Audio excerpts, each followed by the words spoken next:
नमस्कार, आदाब, सलाम, राम जोहार, सत श्री अकाल, जय हिंद, जय महाकाल। कैसे हो मेरे प्यारे बच्चों?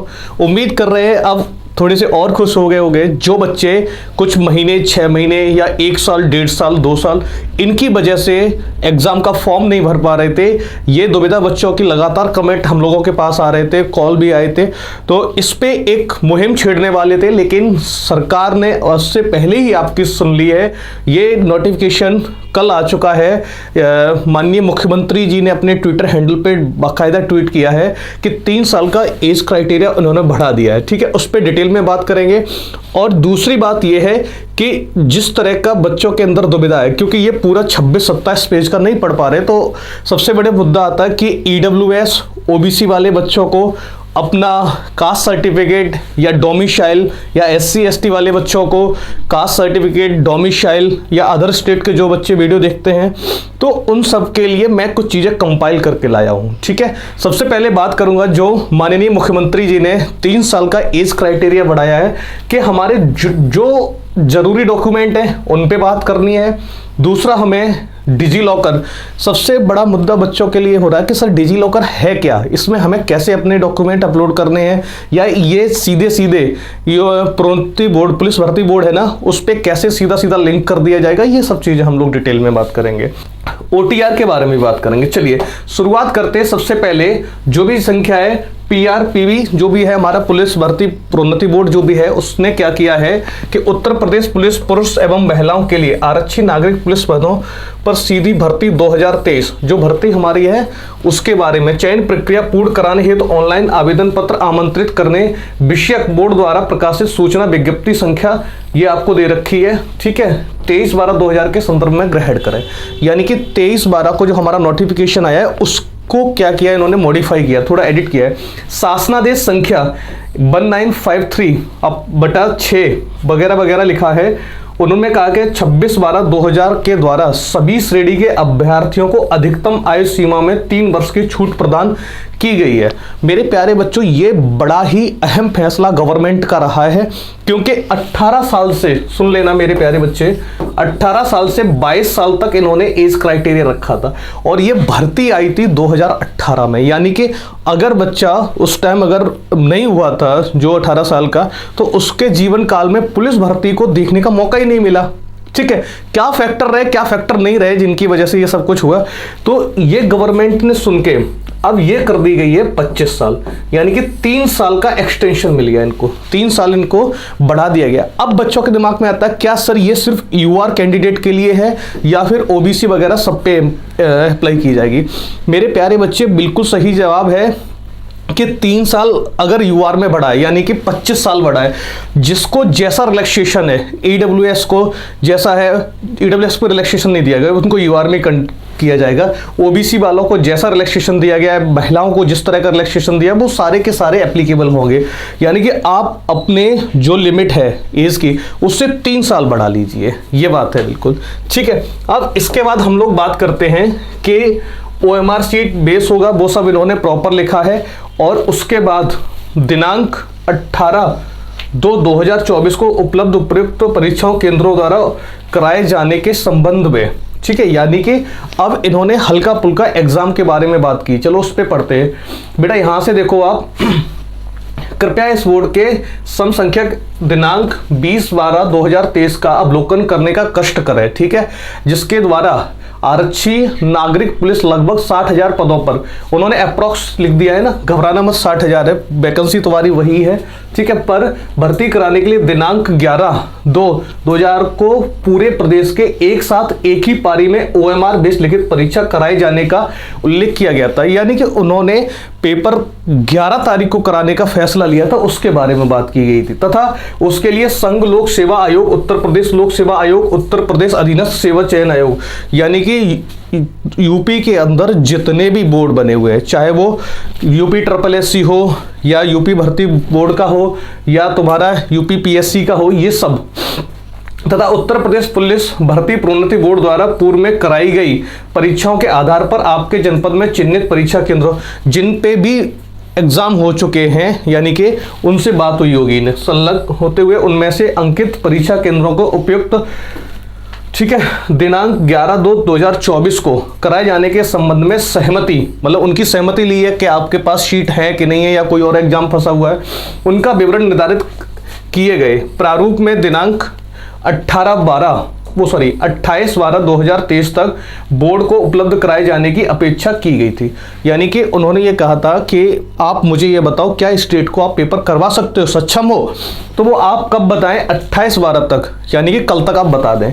आगे कह रहा है उक्त क्रम में आपसे अपेक्षा की जानी है कि पूर्व में प्रेषित की गई परीक्षा केंद्रों की दिनांक 18/2/2024 को भी उपलब्धता, उपयुक्तता एवं उनके परीक्षा केंद्रों द्वारा उपयुक्त कराए जाने के संबंध में उक्त तिथियों पर सहमति तथा उनके विवरण निर्धारित में दिनांक 31/12/2023 तक बोर्ड द्वारा कराए जाने का कष्ट करें। अगर वो कह रहे हैं कि अगर आप 11 फरवरी को सक्षम नहीं तो 18 फरवरी का एक डेट और इन्होंने बताया कि आप उसका बताएं।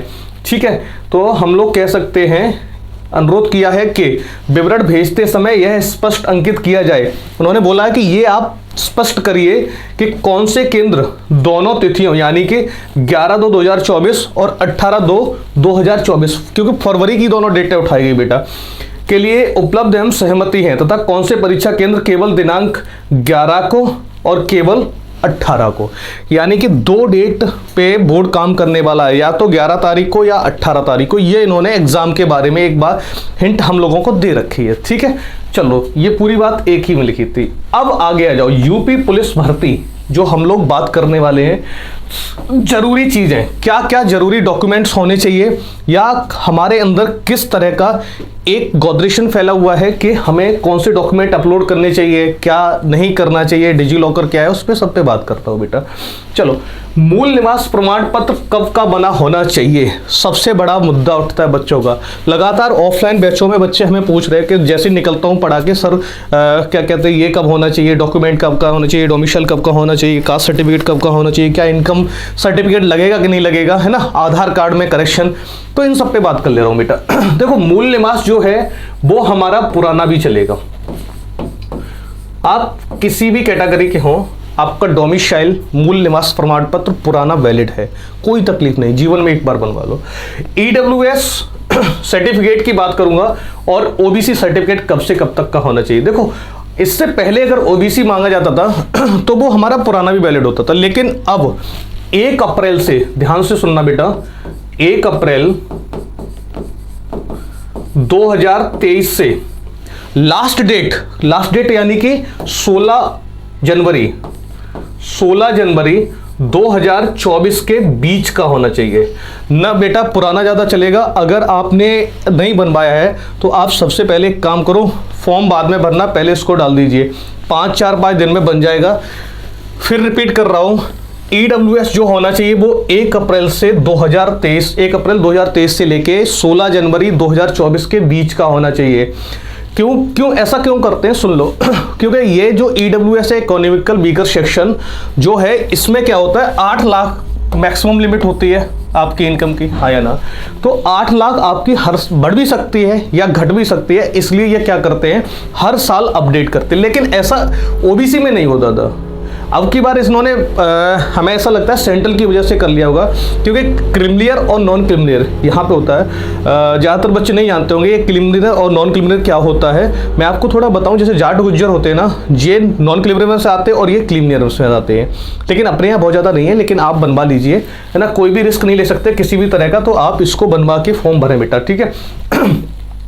ज्यादातर ईडब्ल्यूएस बच्चों के साथ क्या है कि वो पूछ रहे हैं कि सर आय प्रमाण पत्र भी जरूरी है क्या, इनकम सर्टिफिकेट भी हमें लगाना पड़ेगा।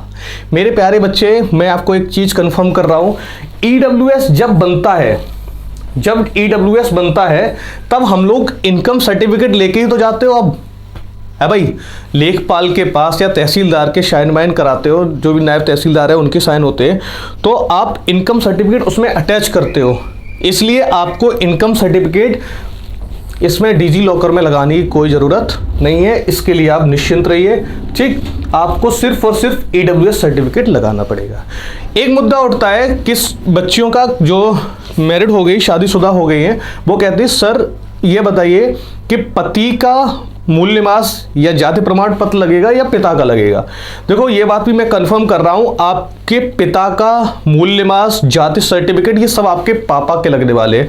क्योंकि ऐसा होता है ना कि मान लीजिए किसी जनरल महिला ने, मैं मान ले रहा हूं जनरल महिला ने अगर ओबीसी या एससी के साथ शादी कर ली है, ठीक है, तो सरकार वो उस फायदे के लिए कर ली होगी, मान लेते थोड़ी देर के लिए, 1 सेकंड के लिए मैं एग्जांपल देना चाह रहा हूँ, लेकिन फिर गवर्नमेंट कहती है आपने जहां जन्म लिया है, ठीक है, उसी के अकॉर्डिंग तुम्हारी सारी चीज़ें चलने वाली हैं। तो ये पिता का लगेगा, इस बात को कंफर्म रखना।